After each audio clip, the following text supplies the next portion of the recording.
buradaki fiyatının 2 katı Türkiye'de. Ciddi. 70 değil 69. 50 yaşına kadarki Cordon Bleu stoğumu doldurdum. Kilat. Böyle komple buralar alkol reyonu. Bakıyorum hiç yüzüm kızarmıyor. 5 kilolu tavuk 17 euro. 79 sen. Selamlar. Çok iyi. Hayma. Selamlar. Habersiz video mu açılır? Ya dedikodu yapsaydım? Selamlar. Ya kaküllerim uçuyor işte. Selamlar. Selamlar. Yepyeni bir videoya hepiniz hoş geldiniz arkadaşlar. Ne videosu bu? Enflasyon videosu çekiyoruz. Hatırlarsınız bir yıl önce market fiyatları videosu çekmiştik. Dünyanın en zengin ülkesinde market fiyatları diye. Şimdi ise aynı ürünleri alacağız ve enflasyonu kıyaslayacağız. En azından fiyatlarını gösteririz. Evet. Çünkü aynı yemekleri bilmiyorum. Yani o hafta ne yaptığımı bilmiyorum. Alışveriş yani? olarak. Ona göre bir şeyler aldık ya bu hafta Ya tamam yemekleri bize farklı. Allah Allah ne alakası var ya. Haftalık alışverişimizi söyleriz. Ayrıca geçen yıl aldığımız ürünlerin enflasyon karşılığını da söyleriz. Bakalım enflasyon ne kadar etkilemiş ürün fiyatlarını. Hadi başlayalım. İlk videomuzu izleyenler bilir. Buradaki marketlerde böyle bir alet var. Bu aletin adını bilmiyorum. Bu aletlerle ürünleri böyle tek tek taratıyoruz. En sonunda da kasaya böyle kasiyerden geçmeden otomatik olarak bu Ocean kartını göstererek direkt okutup çıkıyoruz. Şimdi size uygulamalar olarak göstereceğiz ama ilk videomuzda da vardı. İlk videomuzu izlemek isteyenler yukarıdan gösteriyorum şu anda izleyebilir karttan. Domates 99 cent.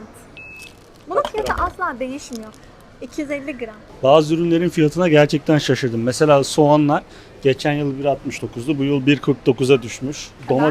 Domatesler kilosu 1.49 burada. Tabii burada 30.000 çeşit domates var ama bu şey olanlar değil mi? En uygun olanı. Evet en uygun fiyatlı olan var. Doğru soğanları bulduk. Demin okuttuğumuz 4.99'u. 4.99'da soğan mı olur Allah aşkına Ya bu Fransa'dan falan geliyor ve bilmiyorum artık zemzem Yalan suyuyla dolan. mı büyütüyorlar, ne yapıyorlar soğanları? Yalan Kilosu dolan 5'i. ya. Patatesler burada pahalı. Böyle patatesler 2,5 kilosu falan. Gerçi pahalı olmayabilir ya. Ben bir şey pahalı ya da ucuz demeyeyim. Geçen video çok linç yedik çünkü. Halbuki sadece kendi hissiyatımı söylüyordum. O yüzden kararı siz verin. Şu en uygun patatesler. Onun da kilosu 2 euro. Bunlar çok küçük ama ben bunlardan almayacağım. Bu kadar küçücükleri soymak aşırı zor oluyor. Evet ya. Senin favori alanına gidelim. Roka. Ama evde roka var. Sadece fiyatını gösterelim. Var mı? Evet. Bir yandan da geçen yılın fiyatını yükselenlerden. kontrol ediyorum. Evet yükselenlerde bir numara. 1.59'u 1.80'e çıktı. Evet, avokadolar 3 yıldır fiyatı 1 kuruş oynamaz mı ya? Bazen arada bir indirime giriyor, 1 oluyor maksimum o kadar. 1.29'a avokadolar yine devam. Bunlar aşırı... İlk defa Bak böyle bir bunları şey sen görüyorum. seçme şeyini biliyor musun? Yöntemini. Biliyorum yavrum. Ben gösterdim sana Nasıl? TikTok'tan. Bu kafasını böyle yapıyorsun. Bak İnsanlara böyleyse gösterelim. alıyorsun. Bir daha gösterir misin? Çekemedim. Böyle. Bunu böyle yapıyorsun. Bak buna bakın. Bir de buna bakın. Mesela bu güzel olan. Eğer yeşilse daha güzel. Ne kadar koyulaşırsa o kadar olgunlaşmış demek. Evet. Bu da böyle bir tip. Şimdi ipucu. bundan aldık. Burada 7-24, 12 mevsim. 12 mevsim ne ya? Dur bir dakika rakamların hepsini karıştırdım. 4 mevsim, 12 ay, 7-24 salatalık var ve salatalıkların uzunluğu hiç değişmiyor ya. Evet ya hiç küçülmüyorlar. Hep aynı. Hep aynılar ve Ama fiyatı 1 euro. fiyatları değişiyor. Arada indirim Fiyatlar, yapıyor. evet. Marul da geçen yıl 1 euroydu. 1 Bu euroya sene yine var. Bunlar büyük olanlar 1 euro. Hayır. Ama bizim aldığımız üçlüler 1.29. Hayır, Bak bunlar 1 euro işte. Ama bizim aldığımızı söylüyorum. Tamam. Videoda gösterdiğimizle. Dersime çalıştım. Hepsinin kaydı burada var. Yeni altın limon mu? Evet limon bir evin olmazsa olmazı bence. 1.29. Geçen Limon. yılki fiyatı yok. Ama iyiydi ya. 1.29'du. Yarım kilo. Evet. Lime'lar da 4 euro. Lime de almamız lazım. 2 tane var evde. Tamam 2 tane daha alalım. Şeyse şimdi şurada muzları yeniliyorlar. Ama muzların fiyatı da uzaktan gördüğünüz kadarıyla 1.49. Şunları göstermeden geçmek istemedim. Burası tabii Fransa'ya çok yakın olduğu için Fransa patiseriyasının etkisi burada çok fazla var. Şunların güzelliklerine bakar mısınız ya? Ve bu tarafta da full böyle kruvasanlar, ekmekler falan var. Bunlar çok iyi ya. Bunlar ekmek değil ya. Kek bunlar. Kek Bunların çok bazıları kek. Bunu alın böyle tek başına akşam yemeğinde yiyin. Şunlar falan inanılmaz ya. Üzümlüsü falan bayağı bildiğin kek yani o. Üzümlü Evet. kek. Bunların da tanesi 3.40, 3.90, 3.80. Burada hazır her sabah taze yapılıyor Taze. ve envai çeşidi var. Biz o kadar ekmekten anlamıyoruz. Çavdarlısından Dümdüz alın. glutensizine kadar falan ama bizim aldığımız klasik baget ekmeği.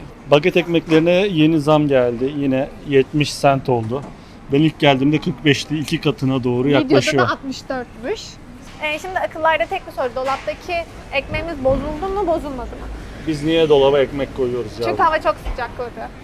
Bozuluyordu. Ben de dolaba koydum. Sen al taze bulunsun, onu sonra yeriz. Sabah gelip alırsın. Gerçi bunu alalım, sonra dolaptaki bayatı ısıtıp yiyelim. Sonra bu bayatlasın, sonra yeni alalım. Böyle bir döngüye girelim. Alayım mı almayayım mı? Al. Şimdi meyve sebze reyonundan çıktık. Bazı şeylerin fiyatları düşmüş gibi gözüküyor değil mi geçen yıla göre? Evet, bazı şeyler düşmüş. Sebze meyve de bayağı düşmüş. Ya bence Covid sonrasında falan ne oldu? Bence Covid Bilmem, kadın sonrasında falan bize mi bağırıyor ya? Evet, Covid döneminde meyve sebze fiyatları çok yükselmişti. Şu an Tedariği de düşmüşler. zor. Evet. Kıymanın fiyatı da 13.90 olmuş. Geçen yıl 12 civarlarındaydı. Hatta ben geldiğimde 11 civarlarındaydı. Şimdi Hani yani bunu kim alıyor bilmiyorum. Büyük aileler için muhtemelen ama 5 kiloluk tavuk 17 euro. Şu an böyle indirime girmiş. Normal tavuklara bakalım. Burada yine parça tavuklar 500 gramlara 6 euro, 6.25, 7.35 falan. 1 kiloluk şinitzellik tavuklarda 13 euro. Sanırım geçen yıl bunlar daha uygundu. Yine bunlar da fiyatları artanlar listesinde. Hemen yardımcı olalım. Tavuğumuz 6.15'miş. Parça tavuklar 6.39'muş. Aa, bu da beni şaşırttı. Ama bir ara bunlar 7-8'lere çıktı, Evet, sonradan düştü sanırım. O düşürdüler. yüzden aklım karıştı. Galiba tavuk kıtlığı yaşadılar. Bir ara Bir 800 ara. euroydu yani çok Evet. saçmaydı. O zaman bunların da fiyatı düşmüş. Evet, biz 1 kilo şinitzelimizi aldık. Geçen yıl da 1 kilo almıştık biliyor musun? Böyle okutuyorsunuz. Burada hemen fiyatları görüyorsunuz. Şu an mesela sepetimiz 39 euro oldu. Videonun başında söylemedik. Burada çok daha ucuz marketler var. Lidl gibi, Action gibi, Aldi gibi. Ama biz böyle Migros seviyesinde buranın pahalı ama ürünlerinin de güzel olduğu bir restorana geldik. Ama Restoran demişim ya. İnsanlar bakıyor ya, çok panik oluyorum. Ya aşkım şey yapma sen. İnsanlar bakınca çok panik oluyorum. O yüzden az önce kapattım. Dışarıda Neyse. bana sen söylüyordun ama sen YouTuber'sın niye utanıyorsun Videonun diye. başlangıcına gidiyoruz. Sen girmeyeceksin bu işlere. Utanıyorsun, öyle kalabalıkta video açamam falan. Yok. İsterlerse yoruma Ucuz market yazarsanız fiyatlarını da gösterebiliriz. Evet. keşfederiz evet. Gideriz. Hatta görmüş oluruz ya ne kadar fark ediyor. Belki bundan sonra oradan alırız biz de. Evet yazın o zaman yorumları. Bak yorum yazmıyorsunuz hiç ya. Habire yorum yazın diyorum ama. Gerçekten alınıyorum. Üzmeyin karıcığımı. Şimdi genel olarak böyle bir et fiyatlarını göstermek istedim. Bunların hepsi dana eti. Mesela 700 gramı 13 euro. Tabii bunlar hayvanın farklı farklı yerleri olduğu için her birinin fiyatları çok değişiyor ama kilo fiyatı mesela 22 euro. Şu etin kilo fiyatı 41 euro. Et fiyatları da bu şekilde. Evet, dediğim gibi bunlar domuz falan değil, biftek fiyatları. Bu arada siz yine de helal harcayamıyorsanız burada helal reyonu var. Mesela şunlar 20 kilosu 23 euro. Tavukların kilosu 12-13 euro. Cordon Bleu'lar mesela 9.55 falan. Ne yerdim ben Cordon Bleu ya. Hadi Sen devam. yer miydin? Ben Cordon Bleu yemiyorum çünkü İstanbul'dayken Cem'lere de selam söylerim. Onların da YouTube kanalı var. Cem'le birlikte o kadar çok Cordon Bleu yiyorduk ki ben böyle ömrümün yani böyle 50 yaşına kadar ki Cordon Bleu stoğumu doldurdum. Bir daha kaç yıldır yemiyorum zaten. Bir süre daha yemeyeceğim. Daha yolum var. Sen ondan bana hiç aldırmıyorsun. Ben Cordon Bleu alalım. Bu iyi hayır diyor bana. Asla. Çok sağlıksız Çünkü hayır o diyor. bir yıl, 2 yıl bekar yaşadığım ve çalıştığım dönemde yiyebileceğim maksimum kapasitede yedim ya. İyi neyse O öyle yüzden. olsun. Somonları göstereceğiz. Hadi. Somonları bak mesela eminim. Somonlar fiyatı artanlar kategorisinde kilosu 50 euro oldu. Oha. Pardon. O nasıl bir tepki ya? Çünkü Kilosu 50 değil, özür dilerim, 35 euro bu. Bu Şununki farklı 50 bir euro, yer herhalde. bununki 35 euro. Ama bak bu zaten daha soluk pembe duruyor. Mesela şu 30 euro. Ama bunlar arada bir indirime giriyor tabi. Böyle ton balıkları falan var. Ton balığının kilosu 40 euro. Böyle değişik, hiç daha önce yemediğim balıklar var. Bunların kilosu 30 euro. Şunlar ne ya? Çok ilginç ve renkli duruyor. Ay bilmiyorum. 53 euro kilosu var. Bağırsağı mı acaba? Ve şöyle bunlar mesela 30. Bağırsak mı? Bağırsağı olabilir mi? Balık sakatatı mı? Olabilir ha. Geçen yıl da bunlar burada vardı. Çoğu arkadaşımız çok üzülmüş. Hala var bunlar. Hatta Azalmışlar. azalmışlar. İnsanlar daha çok satın alıyor sanırım. Mavisi falan da var. Bunları buradan bayağı alıyorsunuz. Canlı bir şekilde poşete koyuyorlar ve eve gidip canlı bir şekilde yapıyorsunuz. Ay kavga ediyorlar. Kavga çıktı. Bak.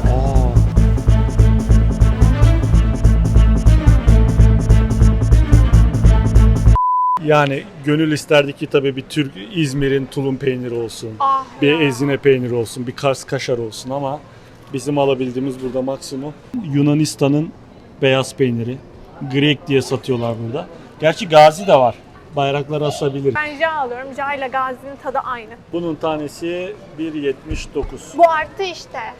Bunun 1.79, Gazi'nin 2.25 fiyatı. Ve bu feta yazanlar bildiğiniz bizim beyaz peynir. Artmamış ya. Geçen yıl 1.90. Ama Gazi'dir belki o. Değil. Bundan da. Şurası böyle görmüş olduğunuz gibi böyle 6-7 raftan oluşuyor ve Hollanda'sından Danimarka'sına kadar tüm peynir çeşitleri var.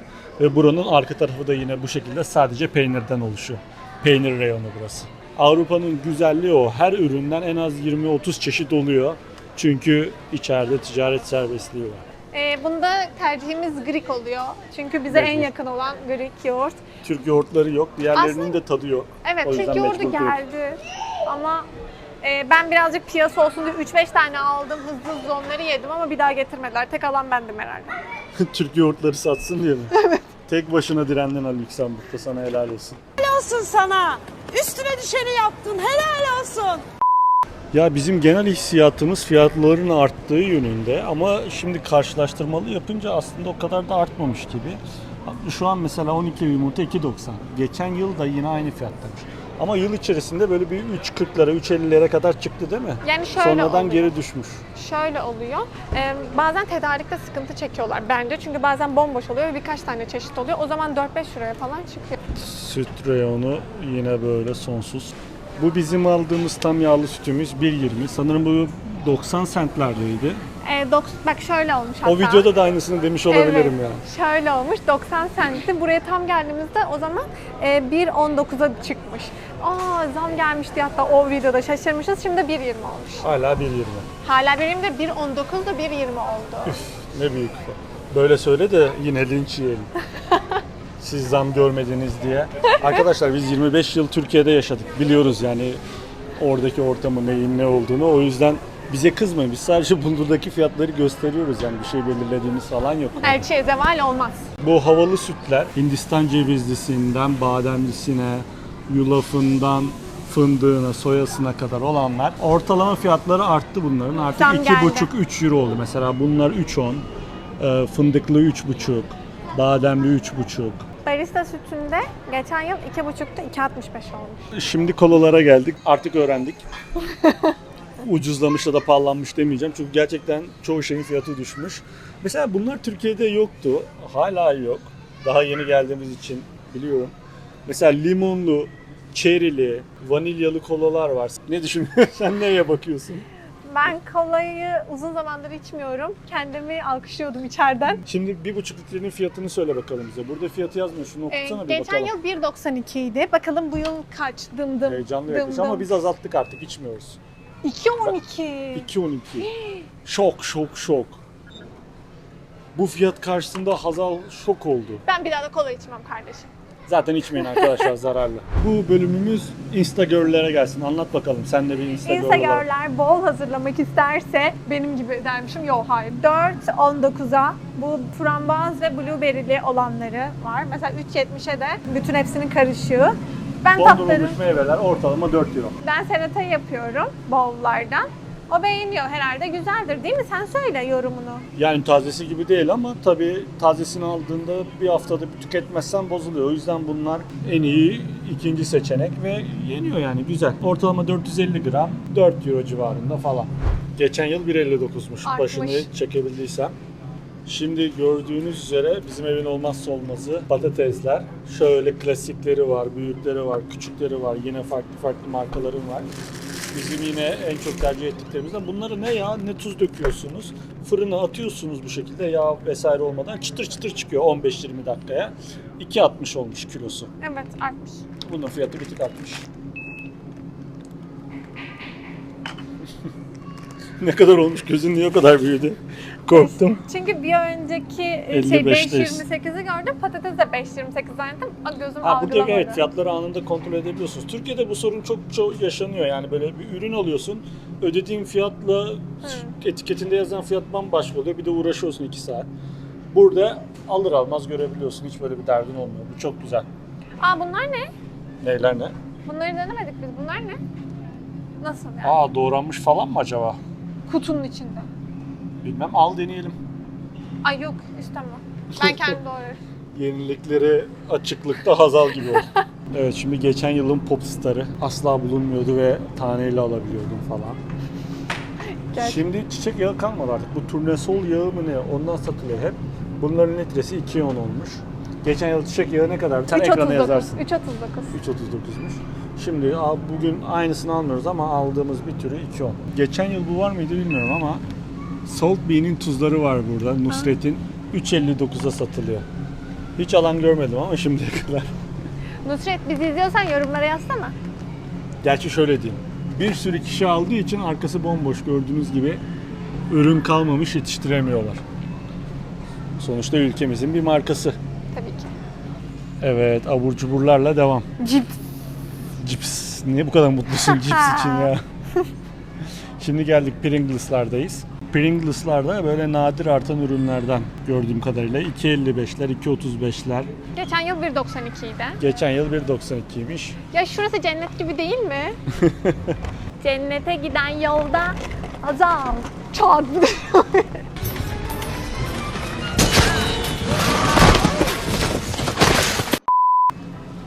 Bilmiyorum, tam benim yapabileceğim bir şey değil mi? Hadi şunu al şunu. Salted Bu mı? cipslerin hepsi glutensiz bu arada şu markanın. Bizim Ruffles'ın Avrupa bayisi bu Crunch Bundan belki mı, aynı bundan mı? holdingdir yani. Salted. Gerçekten mi? Evet. Hep bundan istersin. Artık salted. Allah Allah. Yarım kilosu 1.89'muş. Ha, şimdi 2.55 olmuş. Yarım kilo bulgur. Burada 2.55. Ha bak, bu bayağı artmış mesela bulgur. Çok artmış. Ama bulgur burada çok yaygın değil ya. Şuradan anlıyorum, ofise bulgur yemeye götürdüğünde 30 yaşında 40 yaşında adamlar soruyor bu ne diye. Daha önce görmemişler. Bulgur falan diyorum, şaşırıyorlar, tadına falan bakıyorlar. Demek ki burada bizdeki gibi çok yaygın değil. Evet, nohutlar burada. 400 güzel. gram. Ya bunları cama koyuyorlar, yazık değil mi ya? Böyle her seferinde cam alıyoruz, 400 gram 400 gram. Bir de bu camın maliyeti ne kadar da bunu 85'e satıyorlar ya, çok ilginç. Bu arada konserve daha pahalı. Evet, konserveler de daha pahalı, o da ayrıca ilginç. Şimdi 400 gramı 85, geçen yıl 69 cent. 70'miş, 85 olmuş. 69. 70 değil 69. Peki. Hazal'ı anca bunlar kestiği için bunlardan alıyoruz. 3 kiloluk Nutella'lar 20 euro olmuş. Bu arada bunlar böyle dükkanlarda, kafelerde falan kullanılıyor. Şu an indirime sokmuşlar %20. Normalde pahalıydı. Tabii ki bundan almıyoruz. Ama Alabiliriz bunlar böyle aslında. 20 euroya falan düşmüş. Şimdi çikolata reyonundayız. Yine envai çeşit. En klasikleri gösterelim. Milka mesela. Milka'nın fındıkları 1.35. Geçen yıl bunlar ne kadardı acaba? 1.29. Fındıklısı yine 1.60. Çileklisi 1.25. Hop, oradan bir tablet süzüldü. Aa bu yeni gelmiş. Bunu mu denesek? Ne gelmiş yeni? Oreo'lu white chocolate. Beyaz çikolatalısı. Yani ben beyaz çikolata sevmiyorum ama seviyorsan al. Bence Oreo'lu white chocolate çok güzel bir şey. M&M alır mısın? M&M deneyelim. Al onu deneyelim. Hazelnut. Hazel. Bana burada hazel diyorlar. Adımı söyleyemiyorlar. Hazal'a hazel mı diyorlar? Evet, öyle diyorlar, ben biliyorum. Küçük olan Toblerone 1.89. Büyük olanı ise 4.65. Burada böyle beyaz ve dark chocolate olanları da var. Bunlar da 2.60. Bak, arkada seni yalnız bıraktım. Umarım elinle devirmemişsindir reyonu. Yok hayır şöyle yaptım. Söz Hatta şu an verebilir misin? utanacaksın kendinden. Diğer çikolata aldığımız için bence bunu çıkaralım. Çok fazla çikolata yemeyelim dedim ve çıkardım. Sen yaptın ha bunu. Evet. Helal olsun sana. Utandın mı? Hayır. Sırf video için yapmış olabilirsin. Kapatınca alabilirsin. Bakıyorum hiç yüzün kızarmıyor. Ben de güvenmedim sana çok. Yine kim bilir ne yaptı arkadaş. Şakacı seni. Bu şakaları önceden düşünüyor musun, yoksa bunlar doğaçlama mı geliyor? Doğaçlama geliyor. Şahane ya. Keşke senin kadar yetenekli olsam ben de. Fazla çikolata yemekten galiba. Bak ben yine Tadılır çikolata mı? diyorum, benimle yine dalga geçecekler. Çikolata. Çikolata. Çiki çiki çiki çiki çikolata. Öyle bir tane video vardı. Çiki çiki çiki çiki çikolata. Cioccolata, cioccolata, cioccolata, lata, cioccolata, cioccolata. Hazal'ın yeni keşfi ne yapıyorsun? Ya ben bunların neyi nerede bulamıyorum. Bir altına koyuyorlar, bir yanına koyuyorlar. Değil mi de Hazal'ın yeni keşfi soda. Altılı soda ne kadar? 2.95. Her Bunlar gün böyle içiyorum. Sodalar. Her gün içmek zararlı bence ama Ama bu soda değil. Bak bizim sodalar gibi değil. Sparkling gibi de değil. Çok güzel bir şey. İnanılmaz. şimdi gelin sulara bakalım. Türkiye'de su fiyatları inanılmaz arttı biliyorum. Burada bakalım fiyatlar nasıl. Şimdi 5 litrelik kristaller ne kadar bunlar? 79 sen. Ya şöyle tepkiler verme sonra bak laf yiyoruz. 79 cent 5 litrelik. Ucuzlamış. Geçen yıl 90 centmiş. Geçen yıl 90 cent miymiş? Bayağı 5 litrelikler 80, 8 litrelikler 2 euro. Ama 2 tane 5 litrelik alsan daha ucuz oluyor. Sanırım bunlar sözeller için yapılmış olabilir. Ama bunların ağzı falan farklı, böyle değişik bir şeyi var. Sanırım o yüzden bir tık daha pahalı. Basınca su geliyor falan bile olabilir. Efendim sen niye bu kadar böyle bakıyorsun? Bu yüz Nasıl ifadesini- olabilir böyle bir şey? Nasıl bir teknoloji bu? Baksana. Abi gavur yapıyor diyebilir miyiz? Çok ilginç geldi bana şu anda. Evet, şimdi geçen yıl bu reyona çok girmediğimiz için tabii bunlar yüksek giderler. Geçen yılın fiyatları elimizde yok. Ama 3 aşağı 5 yukarı anlamışsınızdır zaten, çok artmıyor. Ve tepki gelmiş Hazal'a. Mesela Çekmiyorsunuz da. Pervol 5.99 deterjan. Konsantre bunlar 25 yıkama. Bunlar böyle Mirim markası var. 7.28'e 27 yıkamalı. Ariel'ler 58 yıkamalısı 19, 37 yıkamalısı 13.59. Evet, bulaşık deterjanları. Kıtlık vermiş gibi aldık biz 4 tane. Çünkü öyle indirimdeydi. Ben geçen bunu Fairy'sini 10 euroya aldım. Şimdi 5 euroya denk geliyor finişi. Bir yıl almayız herhalde artık. Çünkü 30, 60, 90, 120. Her, gün bir tane kullansam. çalışırsın. 4 ay yapıyor zaten. Baba yürü. Şimdi geçen yıl bu tuvalet kağıtları ne kadarmış? 5.85. Bu yıl ne kadar? 4.95. Tuvalet kağıtları da biliyorsun korona döneminde popülerdi. Ya yoktu ki. Gerçi korona sonrasıydı bizim videomuz ama yine etkileri Ama devam yine ediyordu yoktu. yani. Bu havlu kağıtlarda üçlüsü 2.55, 2.65, 2.85 böyle gidiyor. Geçen yıl videoyu izleyenler bilir, böyle komple buralar alkol reyonu. Şimdi böyle o kadar video çektik, alkol reyonunu da göstermesek olmaz. Bak bizi arıyor olabilirler mi? Kamerayı çok kaldırmadan gelsene böyle. Gizli çekim yapıyoruz. Aşağıdayım. Hadi. Few moments later. Bizimle hiç ilgilenmiyor ya, bence biz kendimizi çok şey yaptık. Bakardiler 13 euroydu, 14 euro, 14,5 falan olmuş hepsi bunlar. Burada Kaptan Morgan'ımız var, 13 euro. Mis gibi, bundan bir tane alıyoruz. Campari'ler buradaki fiyatın 2 katı Türkiye'de. Ben bunu seviyorum bayağı, Türkiye'de alayım dedim. Buradaki fiyatın tam olarak 2 katıydı arkadaşlar maalesef. O yüzden alamadık. Bunlar aperoller 12 euro, yazın vazgeçilmez içeceği. Tabi burada likörler falan var. Kontrolar 1 litrelikleri 17, küçükleri 11.69.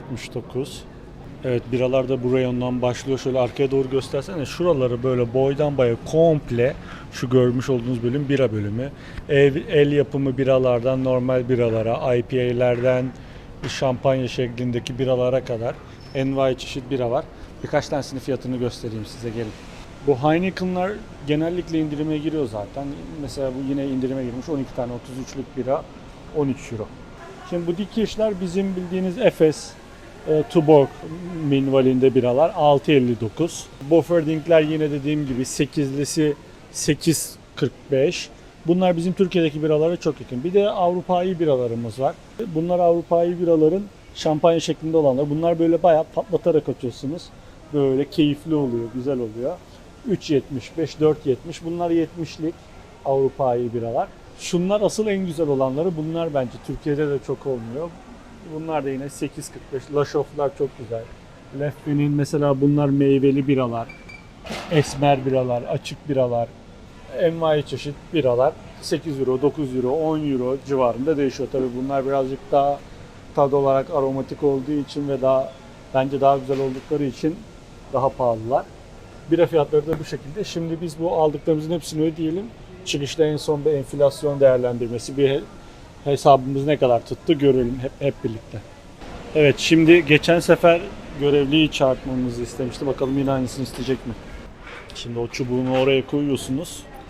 Sonra bununla aldığınız için direkt burada okuttuğunuzda teknoloji hop buraya geliyor. Tüm ürünleri okuttunuz mu diyor. Evet diyorsunuz. Burada rastgele görevli çağırabiliyor, çağırtmaya da biliyor. Mesela şu an bize görevli çağırmadı. Kartla öde diyorsunuz. Kartınızla ödemeyi yapıyorsunuz. Zaten ürünlerin hepsini biz alırken poşetliyorduk. Tabii video çektiğimiz için bazılarını poşetlemedik ama burada poşetinizi alıp devam ediyorsunuz. Fişimiz burada. Hadi gelin çıkışta değerlendirmesini yapalım.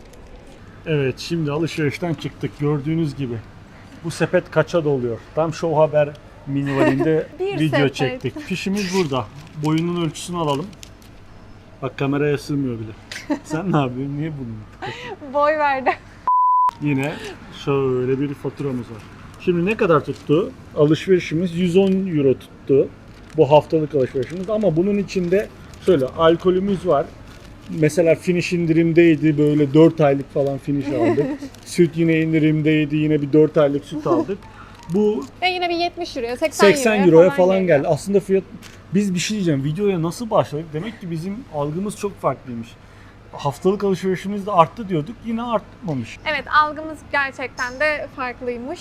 Evet, yani şu an şey olmuş oldu, enflasyon değerlendirmesini şimdi Hazal koysun. Burada video içerisinde biz hesaplayamadık ama geçen yıl aldıklarımız solda, bu yıl aldıklarımız sağda. Geçen yılki tutarı, bu yılki tutarı. Bence ekside falan enflasyon bu arada. Benim şu an hissiyatım öyle. Videonun başında enflasyon var, yükseliyor diyordum.